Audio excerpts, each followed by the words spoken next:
Saya itu tidak pernah merekomendasikan atau memerintah atau ikut campur dalam urusan bansos ini, apalagi merekomendasikan goodie bag. Nggak pernah seperti itu. Itu berita yang tidak benar. Ya nanti silakan aja di cross check ke KPK, cross check ke Sritek. Kayaknya pihak Sritek juga sudah mengeluarkan statement. Jadi yaitu berita-berita yang tidak benar dan tidak bisa dibuktikan. Ya kalau mau korupsi kok kenapa korupsinya baru sekarang, nggak dulu-dulu? Enggak, saya nggak pernah seperti itu. Kalau pengen proyek ya proyek yang lebih gede, PLN, Pertamina, jalan tol itu nilainya triliunan. Saya nggak pernah seperti itu, apalagi ikut-ikut campur seperti itu. Silahkan nanti di cross check aja ke pihak Sritek, ke KPK. Saya nggak pernah yang namanya ikut campur seperti itu.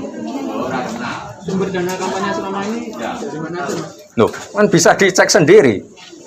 Bisa dicek semua. LHKPN, dana kampanye, semuanya bisa dicek online. Silakan nanti cek ke Bu Roro. Kita nggak pernah ada yang namanya ditutup-tutupi. Bon? Selanjutnya klarifikasi atau seperti apa? Ya ini udah klarifikasi. Udah. Mas kenal Pak Juliari nggak? Kenal Pak Juliari nggak? Ya kenal sih kenal, tapi belum pernah ketemu sekalipun. Belum pernah. Dan tidak pernah yang namanya saya ikut campur dalam masalah bansos ini, apalagi merekomendasikan goodie bag. Nggak pernah sekalipun, nggak pernah ikut campur. Silakan nanti cek aja ke Sritek, cek ke KPK. Kalau ada buktinya sini, dibuktikan. Nggak ada yang seperti itu. Itu berita-berita yang tidak benar, nggak ada buktinya, sumbernya saya juga nggak tahu itu sumbernya dari mana. Silahkan itu nanti dibuktikan aja. Ini saya nggak pernah yang namanya ikut-ikutan seperti itu.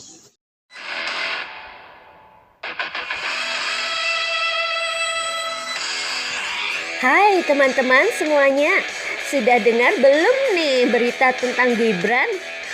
Oke, kali ini saya bacakan dari siwo.com untuk Anda semuanya yang ditulis oleh Widodo SP. Gibran soal kabar keterlibatannya dalam pengadaan tas bansos. Tangkap saja kalau salah.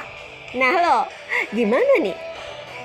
Gibran Raka Buming Raka terkesan santai merespon kabar yang baru ramai di Twitter dengan tagar "Tangkap anak Pak Lurah" yang menyebut bahwa dirinya diduga terlibat dalam pengadaan tas, tepatnya goodie bag dari Kemensos yang melibatkan PT Sritek sebagai penerima order pesanan dari Kemensos tersebut.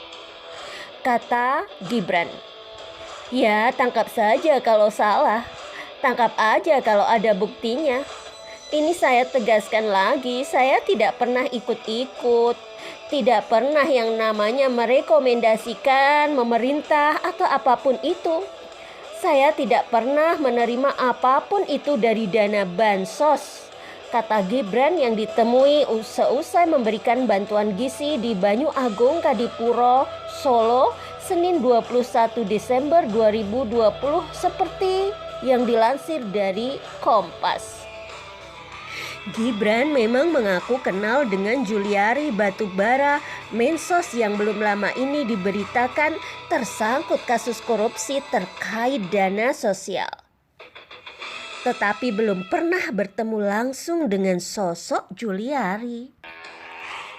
Kabar keterlibatan Gibran juga sudah dibantah oleh PT Sritek melalui Head of Corporate Communication PT Sri Rejeki Isman Tbk atau Sritek, Joy Citra Dewi, yang menyebutkan bahwa pemesanan goodie bag itu benar adanya, tetapi sudah melalui prosedur yang berlaku.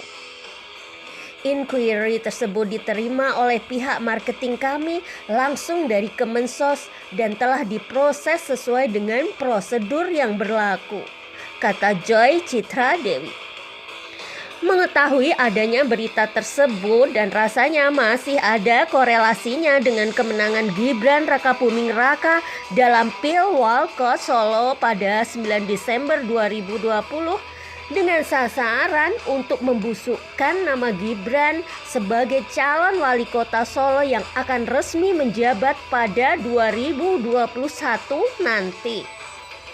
Ya, namun saya sih tidak terlalu heran atau terkejut karena keluarga Jokowi memang selama ini termasuk sering diserang berita-berita miring dengan tujuan agar masyarakat ikut memberi framing negatif pada keluarga Presiden RI tersebut. Saya juga tidak terlalu percaya, bahkan cenderung meragukan akan kebenaran informasi tersebut. Karena tidak mungkin Gibran begitu bodohnya hendak bermain-main dalam urusan seperti itu.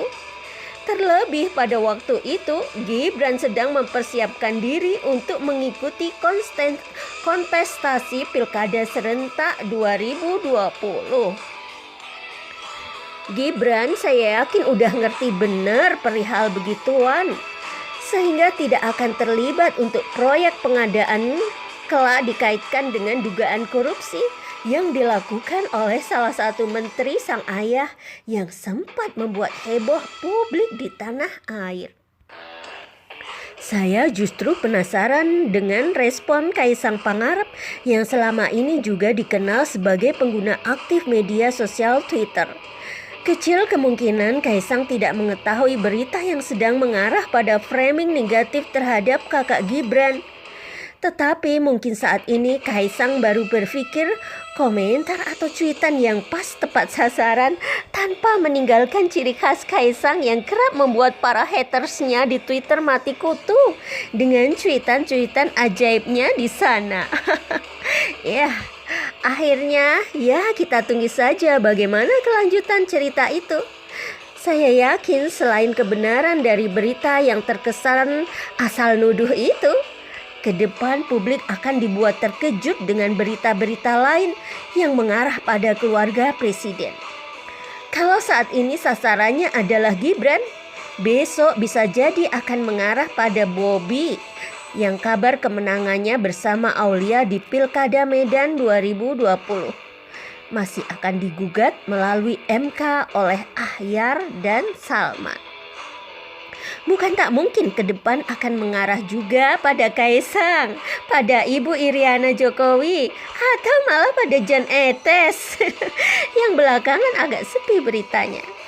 Bagi kelompok yang tak senang dengan keluarga presiden, rasanya mungkin sehari saja tidak mengucapkan sesuatu yang buruk, tidak berkomentar sinis atau miring, mungkin mulutnya akan terasa pahit, jari jemarinya merasa gatal, tidur pun rasanya tak nyenyak. Akan tetapi, kalau sekedar tuduhan kecil begitu, rasanya belum cukup kuat untuk membuat keluarga Presiden Jokowi kelabakan atau kebakaran jenggot. Maklum, keluarga yang satu ini tampaknya sudah disiapkan dengan begitu rupa oleh Joko Widodo untuk menghadapi setiap kemungkinan berupa kabar miring, sindiran, tuduhan, hingga fitnah keji dari para lawan politik RI 1. Ya, tetap semangat Mas Gibran. Saya yakin Mas Gibran tidak bersalah seperti perkataan Anda di atas itu. Apalagi kalau para haters Presiden Jokowi sudah berhamburan berkomentar, terutama dari PKS. Jika sudah keluar statement terkait Gibran, saya sudah tahu yang mana kebenarannya. Begitulah kura-kura, begitulah teman-teman berita tentang Gibran Rakabuming Raka. Bagaimana menurut Anda? Silahkan tuliskan opini Anda di kolom komen yang sudah disediakan. Terima kasih atas waktu dan kesempatannya. Bye-bye.